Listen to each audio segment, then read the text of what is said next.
Ladies, have you felt disconnected from your femininity or your feminine energy despite telling yourself that you're trying to embrace it?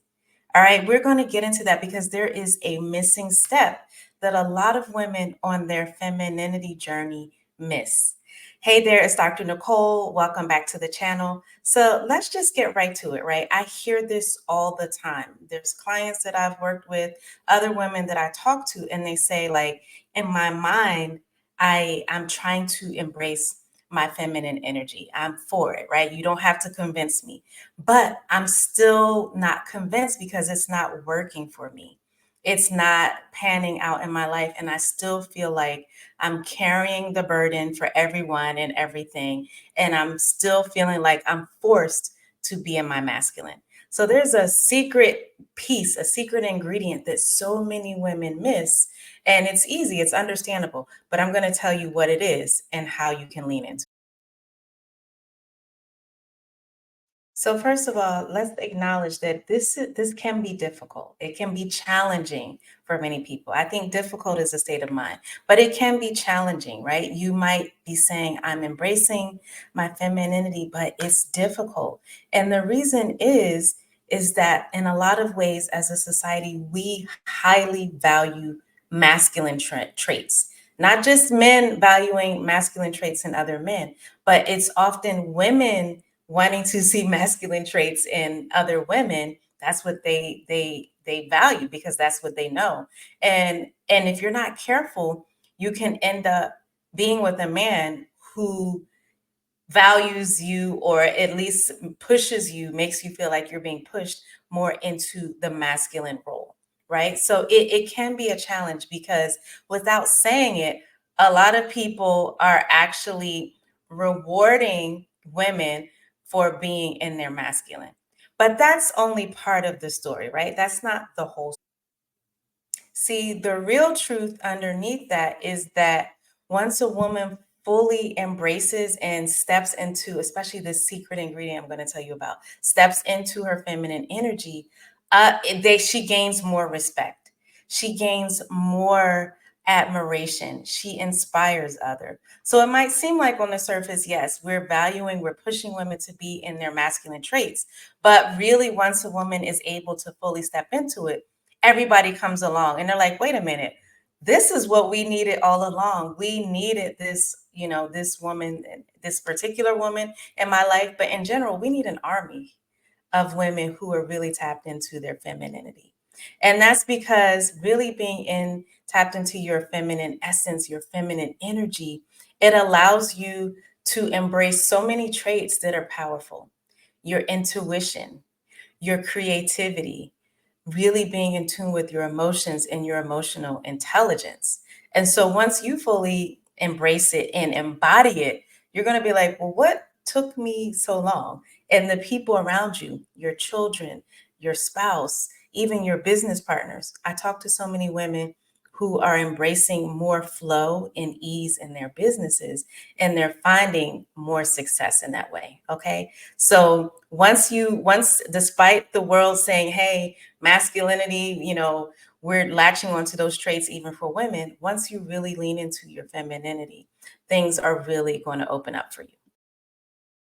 And they'll open up for you in a way that you realize you don't always have to be aggressive or highly competitive or suspicious, all of those things in order to succeed, right? That's where sometimes that stuff is needed, but for women, really, it's not going to be like get us to the places that we want to get to because our nature, our natural traits of empathy, nurturance, creativity, being able to be in receptive mode, being able to be comfortable with all of those traits is really the key because then you're more in flow with yourself.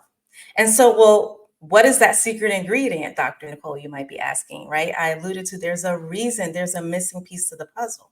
And that piece is you really have to learn to lean back, fully lean back, not just say it in your head, right? How many of you actually, when you have a chance to rest and relax and like bring it down a little bit so you can just get more in tune with yourself, you're up doing stuff. You're ticking off things on your to-do list. You're up cleaning or organizing or tidying up or doing the next thing, right? You're not fully allowing yourself to lean back into that stillness that you need or lean back into that slow paced mode that we all need at times, right? We have gotten so addicted to the hustle mode, the grind mode. Some of us are even in a scarcity mode despite having more material comforts and having more money, so to speak, because our bodies, our minds, our nervous systems are used to the go, go, go, go, go. And we haven't really embraced the lean back, the sit still, and the be quiet mode. And that is key because all of those qualities that I talked about as being core to your femininity, they require you to tune in. All of our energy, as when we have to preserve our feminine energy, it can't always be putting things out, giving, never allowing ourselves to receive or be poured into. So it's the leaning back that is the key secret ingredient. It really is, ladies. So, what does leaning back look like? I'm going to give you some examples. Leaning back means not always jumping up to solve a problem that somebody else can solve for themselves. And that would also include your kids if you have children. You have to train the people in your life that are used to you doing everything. You have to train them to be more independent and take ownership and fix things themselves. So number 1 for leaning back is not always stepping up, not always volunteering to fix the thing or to solve the problem. And sometimes we're fixing things even though we're sitting on our couch, right? It's our time that we're supposed to be relaxing, but yet we're strategizing to mentally and emotionally to solve somebody else's problem that they need to solve for themselves. So it's really having some healthy boundaries around your time, around your mental and emotional space, so that you're not always pulled into other people's dramas and crises. I always tell people just because it's a crisis for you, this has been going on for you for, most things don't just pop up. Now, there are some emergencies and things that you can help the people closest to you with. But if it's a pattern of you always jumping in to someone's crisis because they brought you in at the last minute, then that's a sign that you need some better boundaries. All right. So leaning back is not always stepping up to fix somebody else's things. Leaning back is receiving compliments, receiving people doing things for you. If you're in a relationship, let your spouse do it. If they offer to do something for you, if he says, you know what, babe, let me do this, let me get this, let me do that. Stop saying, no, no, no, no, no, no, I can do it. Simply smile and say, okay, thank you, babe. Thank you. I appreciate it. Show your appreciation, but allow yourself to receive that. Okay, that is key. The other thing is it's really, really important to be okay with things not being perfect and, might I say, falling apart at times. See, a lot of us have that fixer quality. It's the nurturance, but there's a difference between nurturance and fixing, being nurturing and being a fixer. So we have to be okay with things not being perfect. So when you're delegating, when you're allowing other people to do things for you, so you're not doing everything, then that means you have to relinquish control. You have to be okay with things not being perfect all the time. And you have to be okay with things falling apart sometimes. Meaning, if in your relationship or friendships or other areas of your life, if there's a partnership or you're working with someone and they don't uphold their end of the deal that you all agreed with, you cannot continue to step in and do and fix everything and do everything, right? So you have to learn to lean back and stop fixing, stop stepping up, allow yourself to receive and allow things to not be perfect and, might I say, sometimes fall apart.